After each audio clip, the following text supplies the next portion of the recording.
Somashekar to take over for the next two cases. Oh, yes, all right, okay. Discussion purpose. You can. Actually, I'm having a similar patient like this. In fact, our rheumatologist also seen my center, and he has made a diagnosis of JRA. But unfortunately, the patient has gone to the Ayurvedic treatment. Again, he came in very moribund state with severe vasculitic rashes. Or both. In case if that is the presentation, how do you explain in the JRA with vasculitic rashes? In fact, you're supposed to give high dose of steroids and reduce the vasculitic rashes. What was the duration of the illness? Almost 2 years. He was totally bedridden, in fact, when he came to us for the first visit. And of course, he improved with the steroids and the disease-modifying agents. He started walking around. But unfortunately, somebody has told you have to take for long term, better you go for Ayurvedic treatment. Then he went into the Ayurvedic hospital. There it took almost for 1.5 years, he took the treatment in the Ayurvedic setup. Then again, Ayurvedic doctor referred back to us because almost he has become virtually bedridden. He developed severe anemia of hemoglobin of only 2 with bilateral petechial rashes of both the foot, and of course with severe angioedema of the that is angioedema, severe angioedema. In fact, he was very breathing difficulty was also there. So both the tonsils are very much enlarged, and he's having a total puffiness of the face, and he's having the fetal edema with petechial rashes, hemoglobin of 4, and almost all the counts were very much reduced. So we thought probably he must be having some Ayurvedic medication, either drug-induced or sepsis. 2 possibilities we thought. Then we treated accordingly. But the problem is really I could not explain how exactly the patient had rashes of both the foot. Most likely this is some Ayurvedic medication induced. I don't know. The only other possibility, you have to just revise the diagnosis. If there is a pancytopenia or... No, we did the bone marrow also. Bone marrow is reactive. The pancytopenia, the possibility is that you may re-look into the diagnosis. It could be a lupus-like disease might have evolved. Check his ANA guy, check his complement levels. Because, see, what happens is in the very beginning, patient may be looking like JCA. He may be like a Still's disease at the presentation. It may be an evolving SLE. Probably he discontinuing the medication, allowing the natural course of the disease process, might have made the whole process to be more clear now. So one thing in rheumatic diseases you need to remember is, don't be so sure with the diagnosis what you made in the first time. Be open for a revision anytime. Let it be in a second day when he comes back. You might have made a hardcore diagnosis. Yes, this is rheumatoid arthritis. Be ready to accept after 1 week that, oh, I'm sorry, this is SLE. Thank you. And same thing is true with the systemic onset JRA. We have seen patients with 6 months history, fever, polyarthritis, serum ferritin, more than 1000, neutrophilic leukocytosis, thrombocytosis initially. But later we reviewed all the reports and we found that few of the reports showed thrombocytopenia. Few of the reports, 80,000, 1 lakh, and then patient developed back pain, we investigated, did bone marrow, found leukemia. So it is common in this group of the patients. Similarly, infective endocarditis is a very important differential diagnosis in this group of the patients. Going retrospective, can we think that anemia of chronic origin could be related with this GRA? And the vasculitis symptoms or the ESR, etc., because obviously joints were normal. So obviously there was no clinical evidence of any infection except history of fever and chills. Lymph node FNS and other things were normal. Ferritin level is also within normal limit. Peripheral smear was also normal. So anemia of chronic origin could have given us one more clue to think about JRA or something like that. I can understand, sir. In this patient, definitely anemia is a feature of systemic JRA. We call it as inflammatory blood picture, where hemoglobin comes down as a negative acute phase reaction, and high WBCs, high platelet. This patient also, one of the platelet count was close to 6 lakhs, and a high ESR, high CRP. All these point towards a chronic inflammatory process. The history is fairly classical in this patient, and the child has a little bit of small child, and fever pattern is classical. The having an episodic 1 week per day, and the child extremely ill and painful during the period of fever, and well when the child doesn't have fever, is fairly suggestive of a systemic onset JRA. And arthritis need not be present at onset. If you wait long enough, the child may develop a frank arthritis. So we probably because the duration is only 2 months, we have picked the patient a little early. I think now we will go to the next case. Probably this is an interesting case, tough case. We are still struggling with that case. We have come to some reasonable conclusion. It is just to an indication that a good doctor-to-doctor communication, whether it is a pathologist, whether it is an orthopedician, a rheumatologist, physician, or the previous treating physician, how much it can help you in making a reasonable diagnosis, plus the literature which should be always assisting you. I think that is a case which Dr. Somashekar is going to present. Good afternoon, everyone. I'll be presenting a couple of interesting cases today. And the first case is a 65-year-old man presented with painless right knee swelling since 1 year, right knee pain since 3 months, left knee swelling since 1.5 months, and there was no morning stiffness, back pain, or muscle weakness. Gave a history of hypopigmented patches over right lower limb, which became black after application of Ayurvedic medicine 1 year ago. Dermatologists felt that it was a drug reaction. Few dark patches appeared on left lower limb since 1 month. In February, he developed swelling in the entire right lower limb, followed by evening rise of temperature, which decreased after taking Lasix, but right knee swelling persisted. Aspiration was done 3 times in Guntur. Recurrent hematoma was suspected, and arthrotomy and synovial biopsy was done in September, during which 650 ml of blood was collected in the drain. He is a known hypertensive since 20 years on regular treatment. On examination, he is moderately built and nourished, afebrile. The systemic examination is unremarkable. CNS is conscious oriented, normal motor and sensory function, normal muscle strength, and tone is present. These were the skin lesions. This is a nail lesion, it is not clearly seen. In this we can make out the nail lesions and also the skin lesions over here, and also we can inspect the joint, the right knee. He had bilateral swelling in the knee and there was restriction of movements in the right knee. So what could be the differential diagnosis of this patient? 1 year painless swelling in the right knee.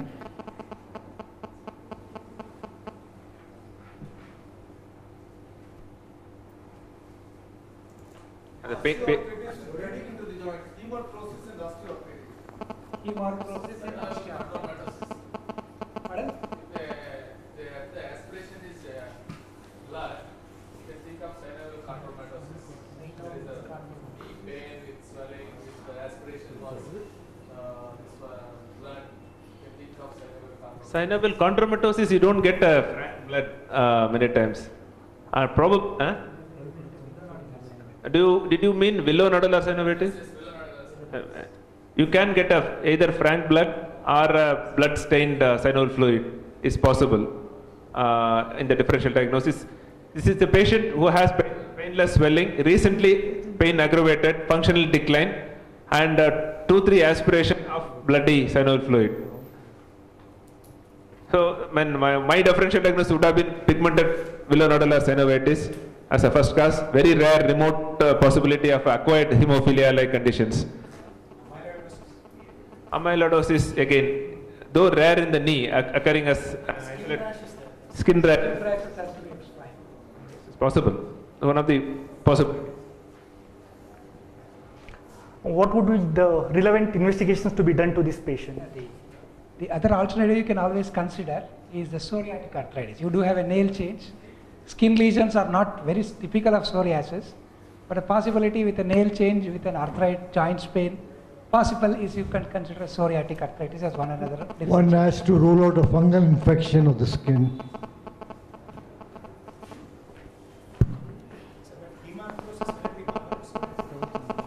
Not really, unless it is iatrogenic hemarthrosis.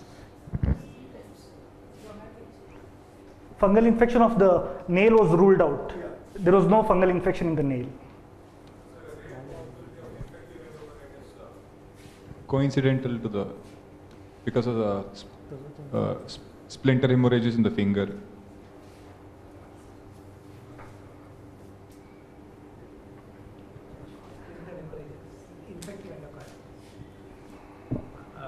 a good thought, but infective endocarditis generally, when it throws emboli into the joint and causes septic arthritis, it is generally systemically the patients will be unwell. It is not uncommon in elderly diabetics. Can have primary endocarditis and multiple septic arthritis, and generally they throw into few joints, and they may have splinter hemorrhage. But this nail changes was more like a fungal infection or a psoriatic nail. Would look like a which we would see in barefoot walkers in the village, rural area. Most of the people have a bad looking nail. We don't know what is it. MRI showed severe OA with subluxation of tibiofemoral joint and extrusion of menisci, synovial thickening with synovial effusion, edema in condyles of tibia and femur, subchondral sclerosis in medial condyle of femur. This was X-ray taken in July. He showed that there was joint space narrowing more in the right than the left, and there was also a slight dislocation of the joint. This X-ray was taken in August, and it showed lytic lesions on the medial condyle, and also there was a obvious dislocation of the joint. This X-ray was taken post arthrotomy in October, and this also showed that there was lytic lesions in the medial condyle as well as slight on the lateral condyle as well. This was taken in November, and we can see that the disease has progressed more, and there is a lytic lesion on the lateral condyle as well, and on the medial condyle there is complete lytic lesions. This slide shows the time frame in which the disease progressed. Here we have to note that the femur is intact. It is affecting only the tibia and not the femur. So these were the investigations done prior to coming to our center, and it showed that hemoglobin was constantly low and ESR was constantly high. And rheumatoid factor was positive, whereas other tests, ANA and also for the syphilis test, they were negative. In March, there was RBCs and albumin present in his urine routine. That was the time when he had the swelling of the right lower limb. Then the investigations were again repeated, and it's again showed that ESR was low, but the hemoglobin was normal. And also there was alkaline phosphatase, which was high at 352. And rheumatoid factor was repeated, it was found to be negative, and also anti-CCP was negative. Serum ACE was found to be 68. And also quantiferon TB was negative. And his urine routine, which was again repeated, showed that it was normal. And serum ferritin was done because he had a constant low hemoglobin, but that was found to be normal. His synovial fluid was hemorrhagic and hazy in appearance, and proteins was 3.47 and sugar is 38, and it contained 50 cells per cubic millimeter. Next was the synovial tissue biopsy. It was conducted at 2 centers. So the report from a diagnostic center A showed that features are suggestive of an organizing hematoma, and which was the same slides was reviewed at a different center, which showed that non-specific inflammation of synovium, no features of malignancy or granuloma. We took a third opinion from our pathologist.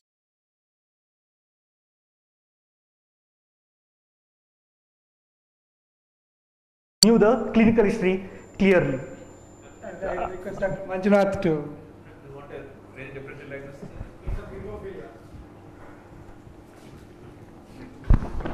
Yeah, so what are the diagnoses you can think at this time before, because pathologists will give you some final diagnosis. We'll hold on with Dr. Manjunath.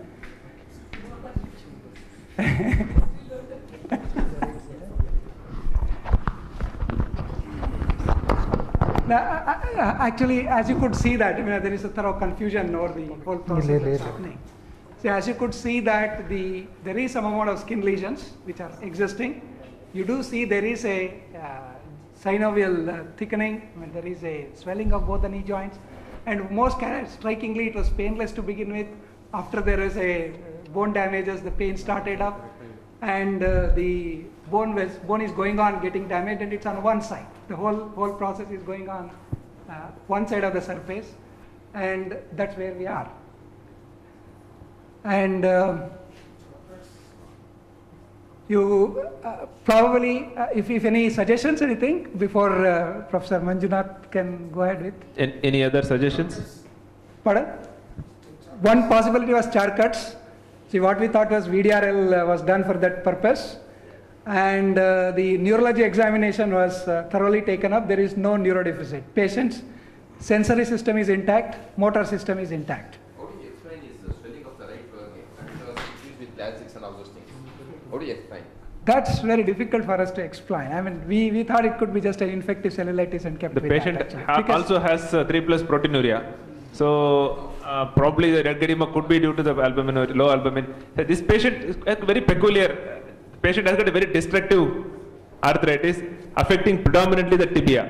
There is a significant tibial collapse and lot of destructive activity and new bone formation here and there. The appearance obviously looks like what you would see in Charcot. So we have to look at the differential diagnosis. What can cause pseudo Charcot? One is a CPPD, calcium pyrophosphate crystal disease. Unfortunately, we could not get that test done in this patient. And something like similar to what happens in a Milwaukee shoulder, with destructive arthritis we don't know whether it is happening there. And as Dr. Subramaniam from Mysore told, whether it is some form of amyloid causing some kind of amyloid deposition in the tibial plateau causing a collapse, and whether the skin lesions were biopsied and whether that showed amyloid. That is one thing that comes to my mind. So I think anyway, I request Professor Manjunath. Professor Manjunath is head of the department at Ambedkar Medical College, and is also a visiting consultant of our center. He takes care of histopathology, and I request you to go ahead with that, sir. So this slide was referred to us as for a third opinion. So we really don't know what was the gross appearance at which the specimen was seen for the first time. The external appearances were not known. But whatever the slides available, these were the pictures, the best pictures that we could take out of those pictures, and we are presenting those here.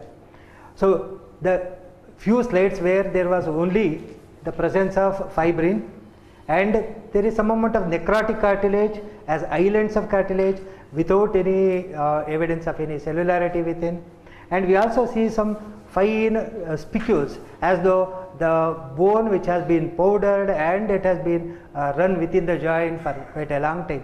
So thereby the fine speculations of bones were seen, and these are the necrotic cartilage, spicules of bone that we see, and some amount of fibrin, and this is totally empty lacunae of the chondrocytes. So the cartilage without any the fibrillated cartilage that we could see, and a hypocellular or hypovascular synovial tissue. Adjacent to that we saw only granulation tissue. So the presence of that cartilage, the fibrin which was there, and some amount of granulation tissue that we could see, but in any stage we did not see any evidence of separation if we were to think in terms of any infective arthritis. So synovial chondromatosis were seen as a small islands which were there within the synovium, and along with that, so we saw a similar evidence, and we deep in the tissue we saw few dilated ectatic blood vessels, but some amount of fibrosis around them.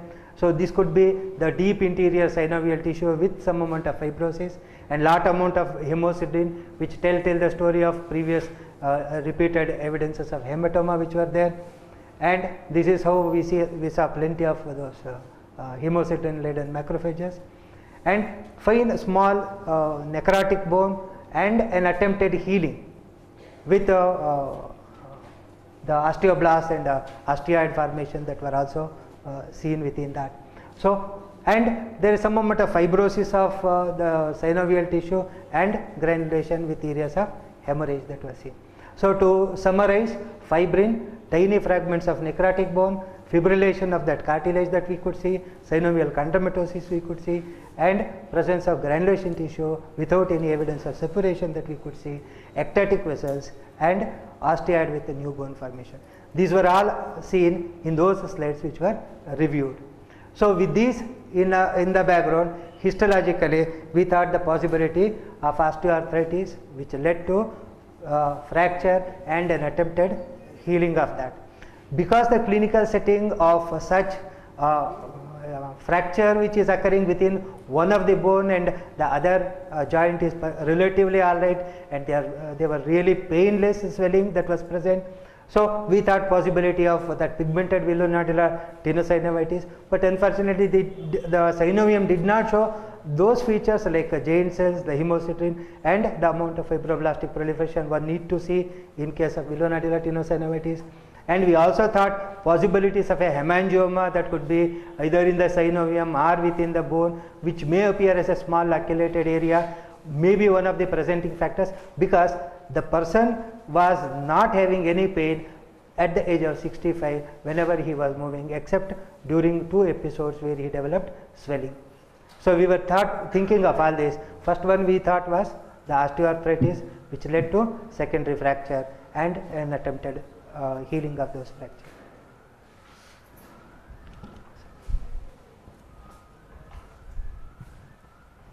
Actually, even then, there are 3 things which cannot be explained by these diagnoses: persistently raised ESR, skin rashes, and 3+ albuminuria. We did one skin biopsy also. The skin showed only atrophic changes without any evidence of either amyloidosis or any other changes like psoriasis or any other. So we have done one skin biopsy which did not show any evidence except that age-related atrophy within the skin. No, I mean, I think I'll just, yeah, you go ahead. Come.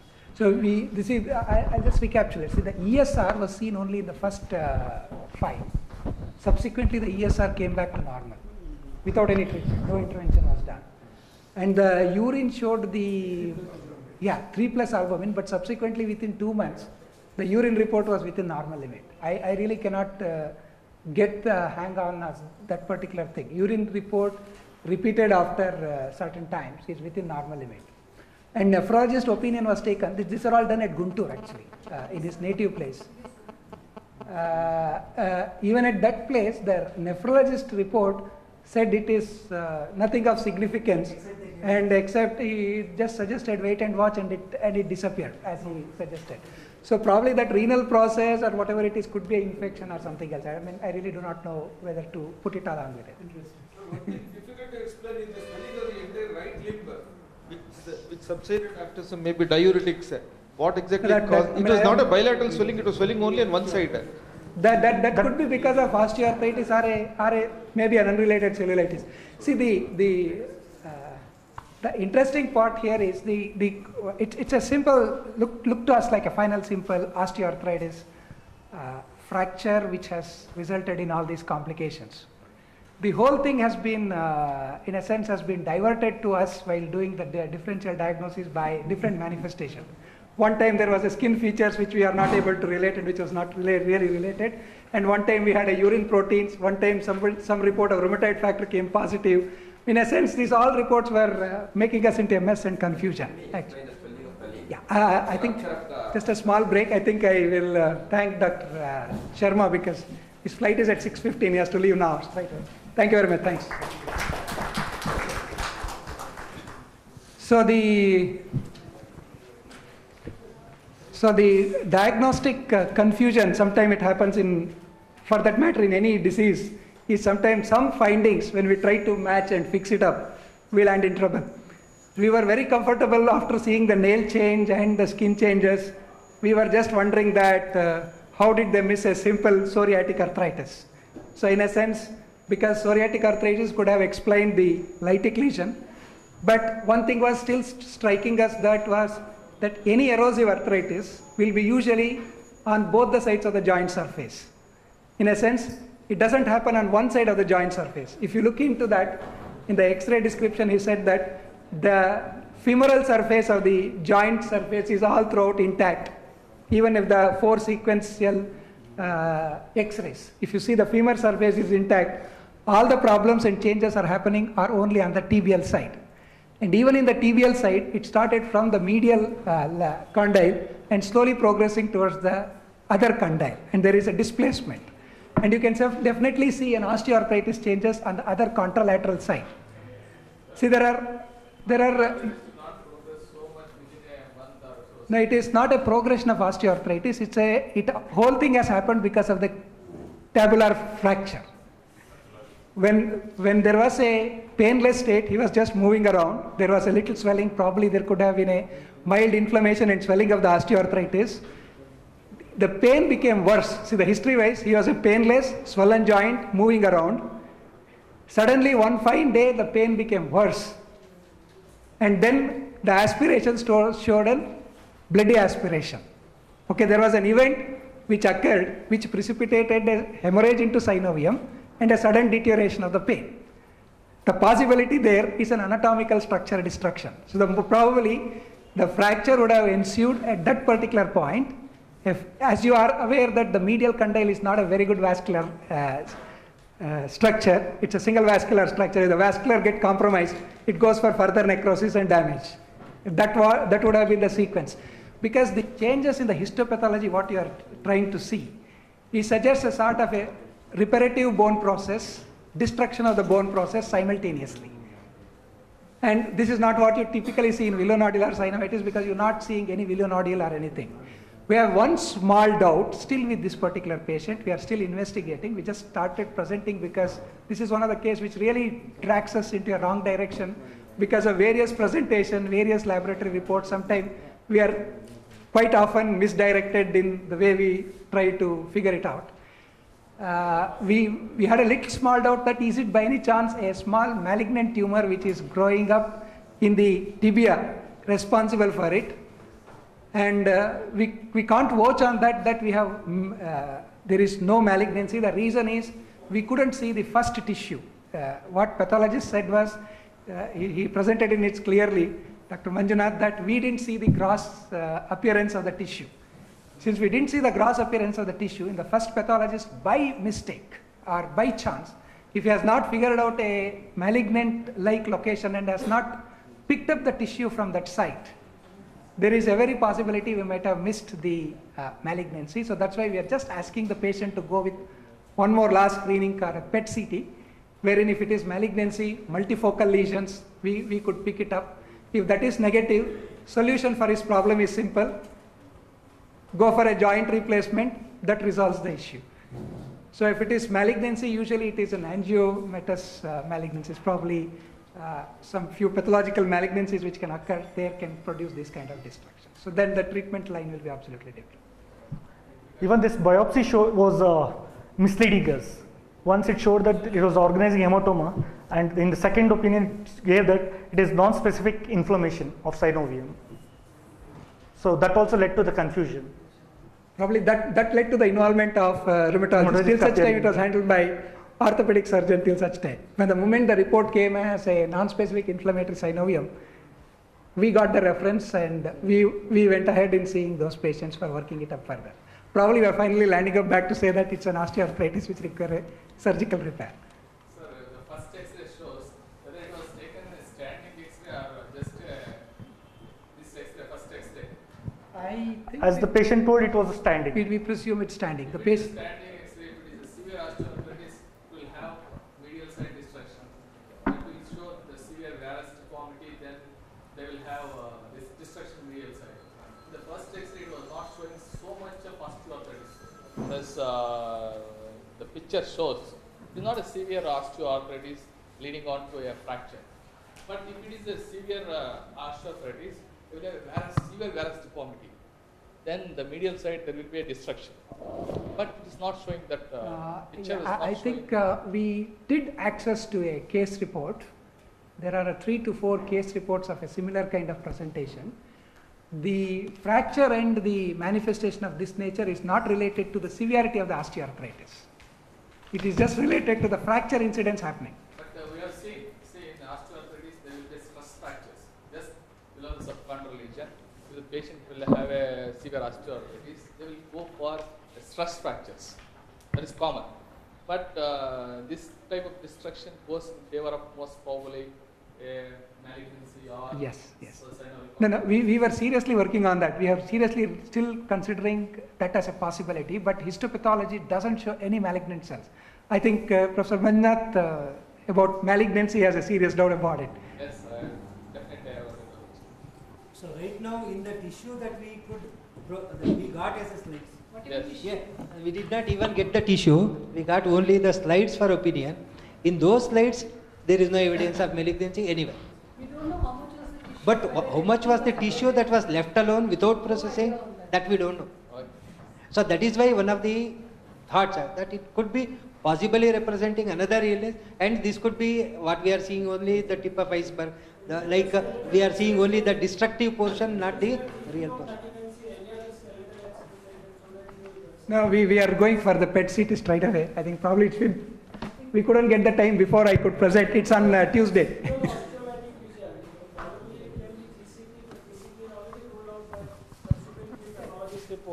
And then the another possibility is left is secondary metastasis.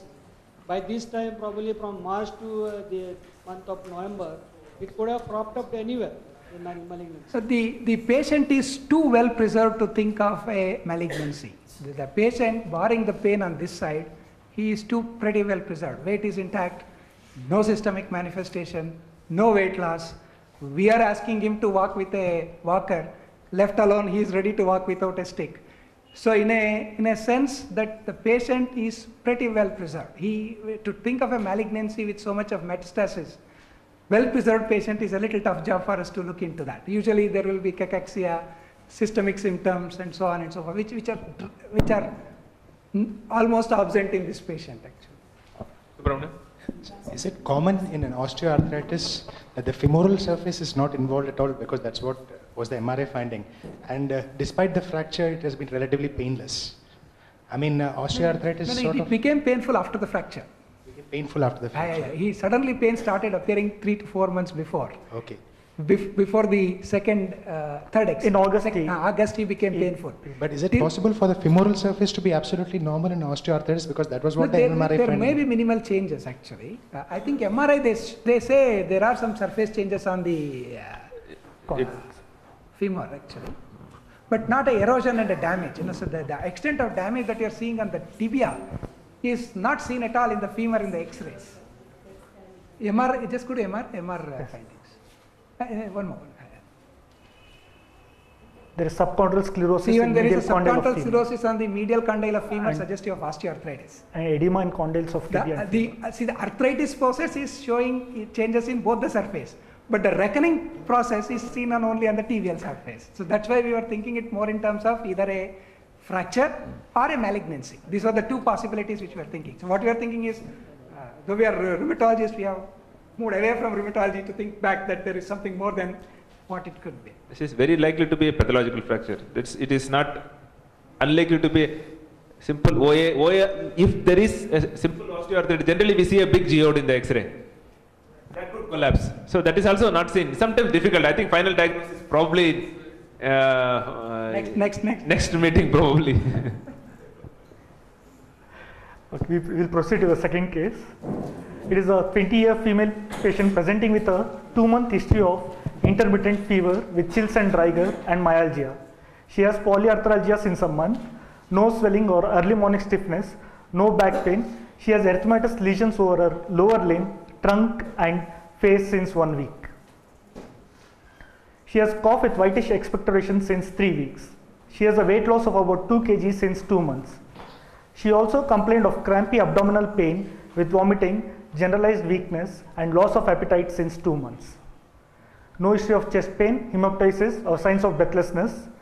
3 days prior to presentation, she was transfused 1 pint of whole blood to treat anemia.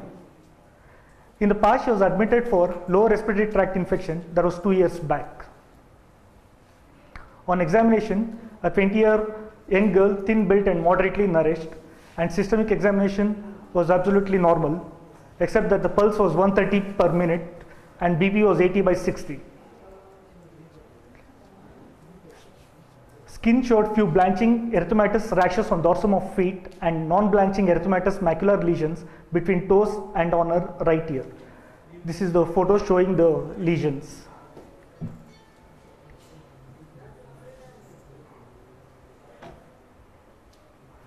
She had tenderness in the bilaterally in wrist, elbow and in the shoulders. So what can be the differential diagnosis?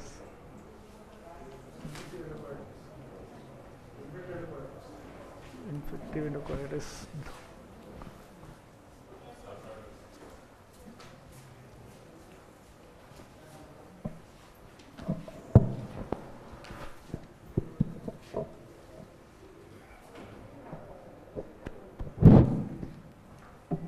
Number one is an young lady with almost 2 months fever, yes, and then arthralgia, but fairly maintaining normal physique.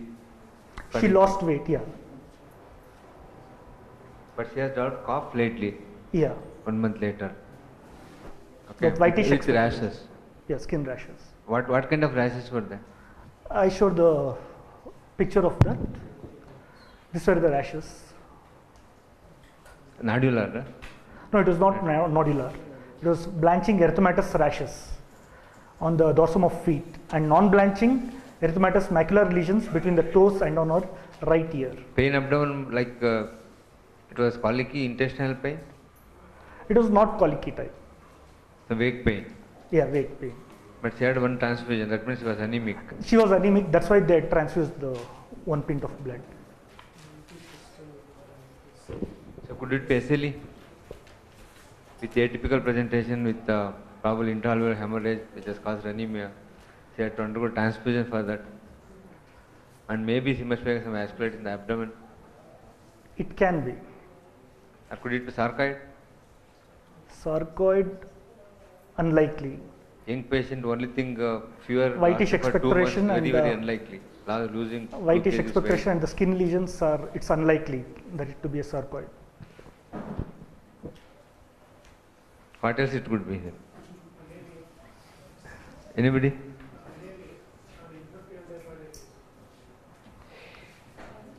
Infective endocarditis, why there is cough? How do you explain cough?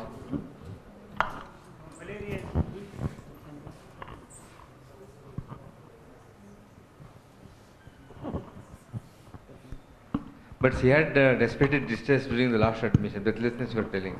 Yeah, that was when she came here, but before that she did not have breathlessness, but there's slight respiratory distress, but not obvious distress.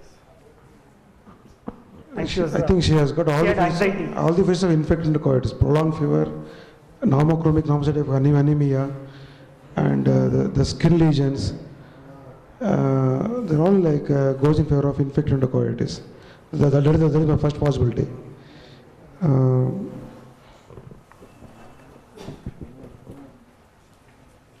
And we can explain the cough also with infection and breathlessness because they are prone for pneumonias and lung abscess. It's also common in infected endocarditis.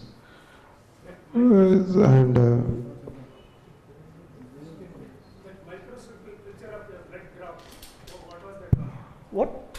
That microscopic picture you showed, blood drop in the tip of the finger. You No, showed something? No. That blood drop you showed.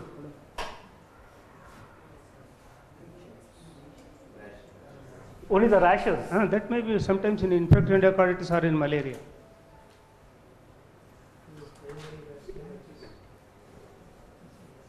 Second possibility, I would like to think in terms of vaginous granulomatosis. Why it's been thought? It's vasculitis and prolonged fever in a female patient. We can suspect lung. You said some respiratory problem also is there. Yes. You can suspect it is multisystemic disease, and we can also keep the possibility of vaginous granulomatosis. Yes, it can be kept. So what would be the investigation line? Why was she admitted earlier? Last admission, you were telling last admission. She was admitted for anemia and fever.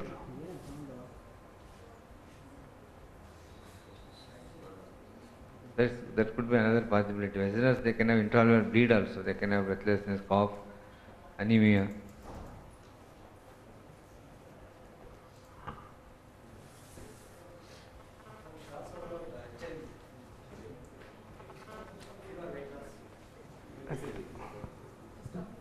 No, HIV. I think he has made point clear. It's an unmarried girl. 20 years. In 20 years. 20 years. And risk behavior detail has to be taken before asking an order for HIV. Because I fully agree that you should suspect that. But it's been done also. In her case, clinically, we don't suspect HIV, technically speaking, because of the thing. Only thing is, since it was blood transfused previously, before coming to our place, we just had a HIV test done, basically just to keep that thing closed. With a blood transfusion, we always, if there is some blood transfusion has been done previously. HIV was done outside. Yes. It was done outside, we did it again actually after the transfusion. And outside the report showed that the hemoglobin was 8.3 and in urine there was blood. And also AFB was negative and Montos was also negative. And mycobacterial IgM and IgG was done and IgG was high. Can sir please comment on that? The value for serological test for tuberculosis is questionable. That doesn't mean anything now. So it was an insignificant test which was not supposed to have been done. I think we would like to re-emphasize this message. We would like you, please never ask this set of tests. Mycobacterium, IgG, IgM and IgA, don't ever do this test. The reason is very simple. This has no meaning with reference to Indian context. And even if it is high titer positive, even if it is IgM positive, even if it is whatever is the positivity at whatever the titer, you cannot use this test to interpret tuberculosis in India. For the reason, all of us, if it is tested here, I can tell you 60% of you will have one or other of these antibody positive. So it's a very high positivity, and based on that you cannot make a diagnosis of tuberculosis. You can only say that this particular child was exposed to or is exposed to tuberculosis in her life. If you have never been exposed to tubercular mycobacterium, in all possibility it will be negative. But unfortunately, since BCG vaccination is a mandatory and every one of us would have had a vaccination done before, this will be positive in majority of us, whether you like it or you don't, whether you get exposed or you don't get exposed to mycobacterium. So the immunoglobulin against the mycobacterium has no role in diagnosing tuberculosis. Am I right? What about Manto test? See, Manto test, when it is about 20 plus or if it ulcerates, it suggests a possibility of tuberculosis. Why is it different from immunoglobulin levels? There is another test what we do, TB quantiferon. We also give some more importance to that compared to these immunoglobulins. See, the Manto test shows a reactivity against the Mycobacterium tuberculosis. The reactivity of an immunological system occurs only when there is an active multiplication or an active stimulation of it. Whereas immunoglobulin level continues to persist, whether the disease is active or not active. In tuberculosis, contrast to other infection, we have infectivity which is 70 to 80% higher than the actual development of the disease. All of us are infected by Mycobacterium tuberculosis, and probably maybe one or two with an exception, none of us have developed tuberculosis. Mantoux has less positive predictive value. So clinically, unless it is high suspicious index, Exactly, and then exactly. otherwise it is useless test, especially for Indian adults. No, since it's an in vivo reaction, since when the reaction presents, when you are suspecting about it, it supports you about a diagnosis. Again, it's an indirect evidence. It's not a hard proof evidence, but it supports your diagnosis. Negativity doesn't against exclude it actually, basically because if it's immunosuppressed already, you may not get a Manto test positivity. So this patient looks overall generalized vasculitis symptoms or microangiopathic this thing. So any clinical condition which can, where one of the audience has already spoken about Wagner's granulomatosis. I think that is one more, that should be on the high clinical suspicion. Because microangiopathic and the vasculitis, general vasculitis, skin lesions, abdominal or this thing is there, then respiratory symptoms are also there. So, and the young lady. So that is one more possibility. And of course the HIV would have been there, but this is unmarried and there is no high risk behavior. Only history of transfusion is there.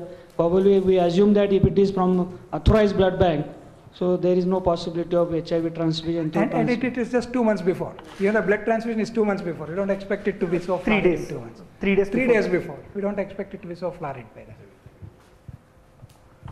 So what would be the appropriate test for this patient? Sir, you are suspecting vaginals. What would be the better test?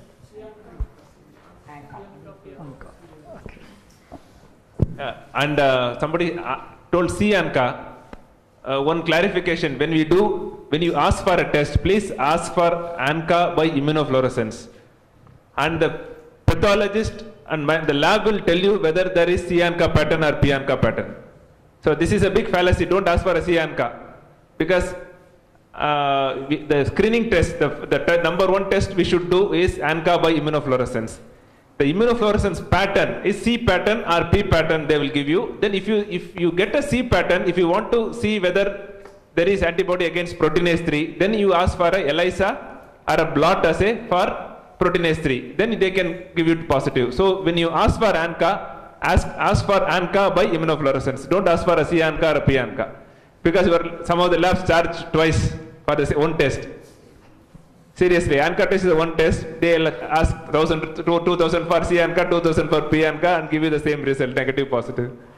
So the ideal way to ask for ANCA is ANCA by immunofluorescence. If that is positive, then you can do another test to look for the antibody, which is an ELISA or a blot test. After admission, we saw that the hemoglobin was constantly going down, and this 10 we have seen after transfusion of 2 more pints of blood.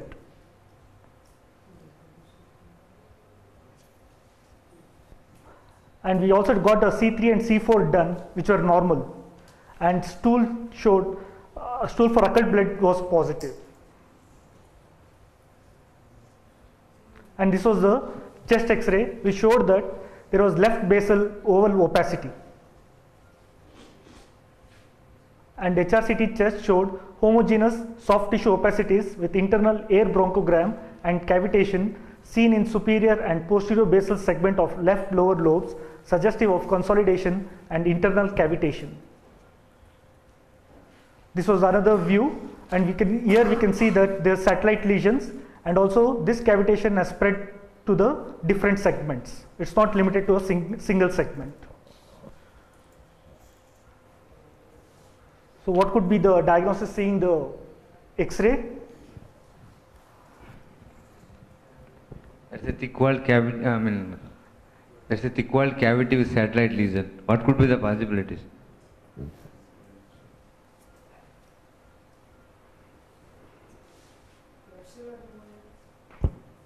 Klebsiella or fungal. Klebsiella pneumonia cannot go on like this for months together. Fungal.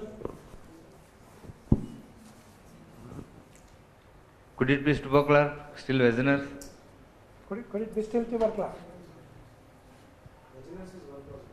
Vaginals is one possibility, okay. Could it be tuberculosis? Why not tuberculosis? Satellite lesions around the cavity. In atypical tuberculosis. Classically described in tuberculosis as well. No, since there's no fluid level, lung abscess are less likely. Usually you talk of lung abscess, there's a fluid level. The cavitating consolidation. If it were to be fungal, it has to be aspergillus. By now, patient would have had massive hemoptysis, and there should have been hemorrhage inside the lung around the cavity and multiple nodules.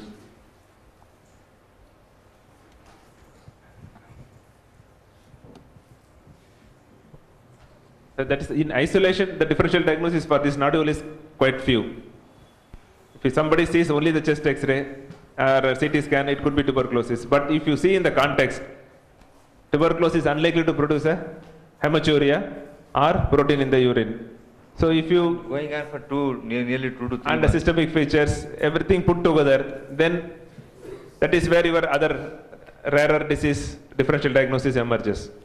And importantly, she is losing blood, anemic, rapidly. And there is a occult blood positive, that means there is bleeding GI in the bleed gut as well. There is GI bleed. I can tell you that still the tuberculosis can get all these findings. You can have renal tuberculosis, which can have hematuria, as well as the RBCs, I mean pus cells, and you can have bleeding ulcers, not commonly, but less commonly a tubercular bleeding ulcers in the intestine.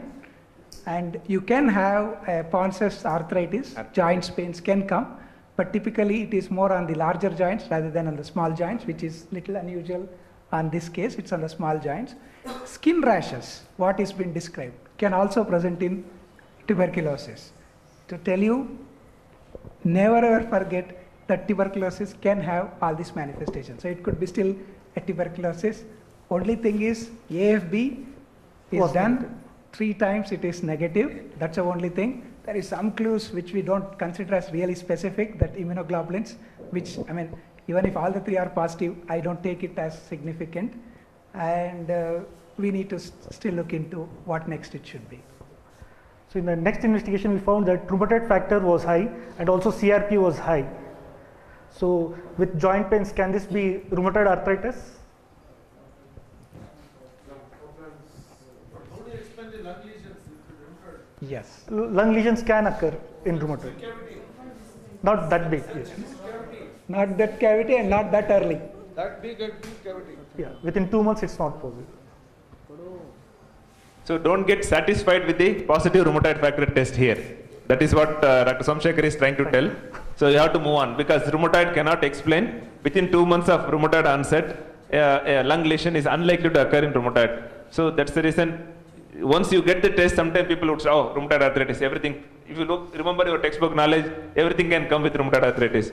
But rheumatoid, generally lung involvement is late. So this is unlikely to be rheumatoid, so we have to prod further. So next, ANCA was done and it was 3+ was present. C ANCA was present. And C ANCA pattern was present. And hence Wegener's was diagnosed.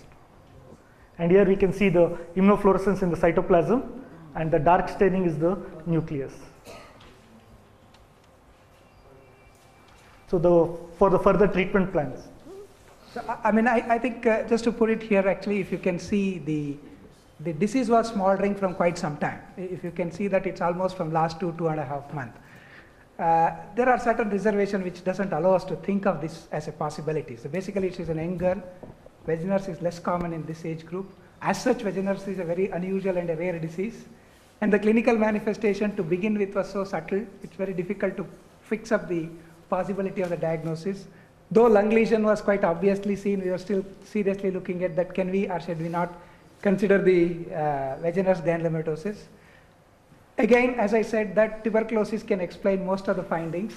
Until proved otherwise, we need to keep tuberculosis as a possibility in this particular patient, because if it happens to be tuberculosis, the treatment that we propose for Wegener's granulomatosis is literally going to take off the patient, because if we give 3 grams of methylprednisolone bolus, probably tuberculosis will just spread, not just in single lobe, the entirety. So you need to be clear at this point of time to exclude the infection as a possibility and to include the diagnosis in much more better. C ANCA positivity is the one which makes you dare enough to call it as it is Wegener's granulomatosis. The reason is specificity of C ANCA positivity. And if you want, if a PR3 positivity is quite significantly high when it comes to Wegener's granulomatosis. In tuberculosis, appearance of C ANCA is very rare. It's not much described. Whereas rheumatoid factor has been repeatedly described to be being positive in tuberculosis. So rheumatoid factor is a non-specific thing, so you can exclude. So the lesson of this particular case is that you find some investigation which is incompletely explains your finding. Please be intuitive to figure out further. Why not the other thing is not explained? Why not the one more finding is not explained? Here, the regular drop of the hemoglobin is not getting explained. The cavitatory lesion is not getting explained. The patient's few of the symptoms are not getting into the figure of tuberculosis in place. So all possibilities, if you exclude and make it a tuberculosis, fine. But if you are able to figure it out something, that makes you the diagnosis. So here, as that Jairat's statement is stuck to my mind, the most important way to find out a diagnosis is suspect, suspect, and suspect it. Am I right? That's a sentence? Yeah, right. so that's where you try to get the explanation for all the findings that you have observed. All the findings that you have listed, including the investigational abnormality that you find, will help you to figure out what could be the end diagnosis. You should be able to explain most of the findings, at least 95% of the finding with it. I have given both the examples. I think the previous patients, we tried to explain all the findings. Probably in an attempt to try to explain all the findings, we were misled so much. There was a skin lesion, there was a nail change, there was changes in the bone. We tried to think it in terms of psoriatic arthritis, tried to place it, but we figured out that biopsy shows something else. Here is a case when we try, everything can be explained by tuberculosis, but still there are some of the issues which we couldn't explain. Probably we find out to enter into a diagnosis which is totally different.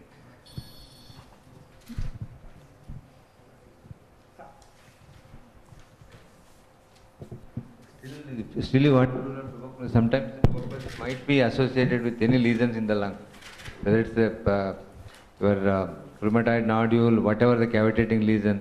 Still there is some doubt or suspicion, you can bronch the patient. You can anyway subject the patient for bronchoscopy.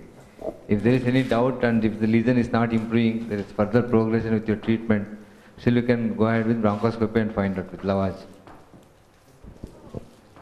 So always ideal to strive to get a tissue biopsy in such patients, because we are going to give immunosuppression on a long-term basis. If it is possible to get a tissue biopsy, it is always better. And if you can discuss with the pulmonologist, if you can get a transbronchial biopsy, which is less traumatic, they may be able to get a tissue, which can be useful in consolidating your diagnosis. Thank you. Treatment plan, treatment plan. Right, treatment plan. Okay. We gave steroid has been given, Solumetrol was given, and also we started on cyclophosphamide. So we gave 3 days of Solumetrol, totally 2 grams we gave to her. How many days back?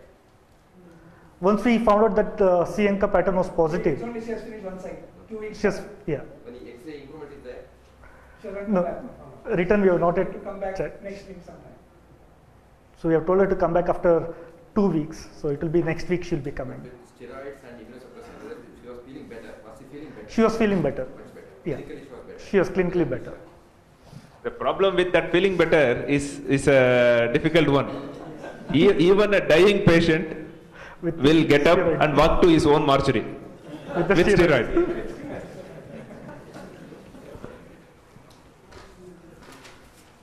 That's the reason wherever possible, try to get as much information as possible. In this case, probably Joe Somashekar felt that the significant immunofluorescence is enough to consider C-ANCA positive. I would have asked for a proteinase 3, double confirmation. If proteinase 3 is also positive, I am little more stronger on my vicarious granulomatosis diagnosis, because by two methods, proteinase 3 is positive. So we are more likely to be veganous.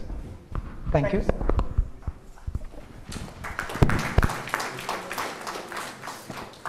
I now kindly request Dr. Sridharan, Administrator IARET since June 2010, Chairperson of Institutional Ethics Committee, CRICR, Bangalore, to hand over a memento to the following persons. Dr. Somashekar, CRICR, Bangalore.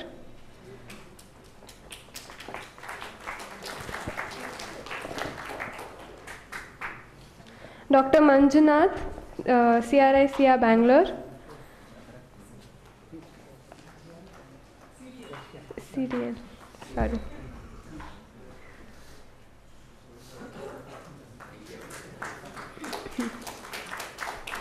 And Dr. Narayan Swami, CRICR, Bangalore.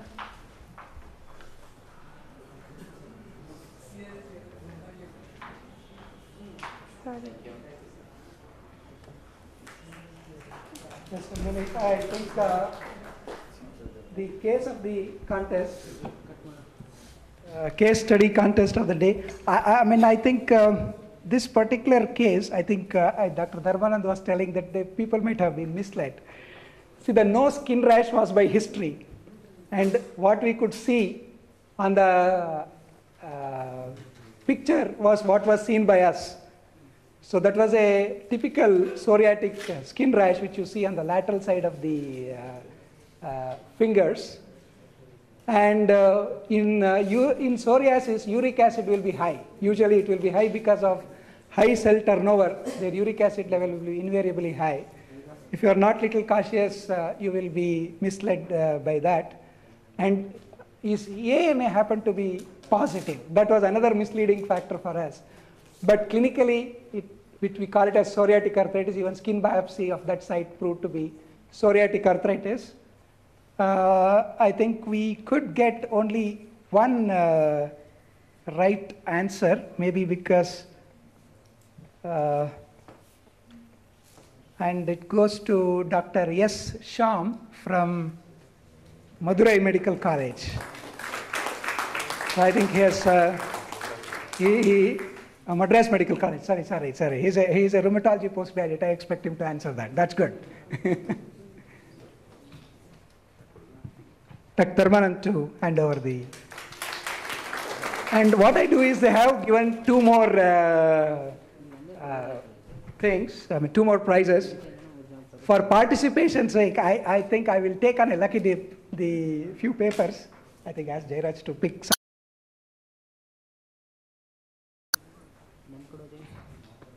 One more. Dr. Ravindra, C.S. Ravindra. Dr. C.S. Ravindra.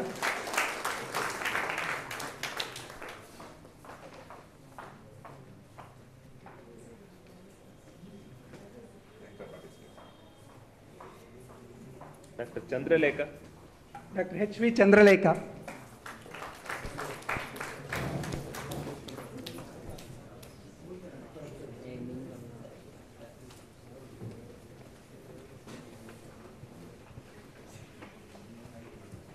Thanks, ma'am. Thank you very much. Yeah, you can break. I thank one and all present here for making Chanday Update 2011 a successful one. Kindly have tea before leaving.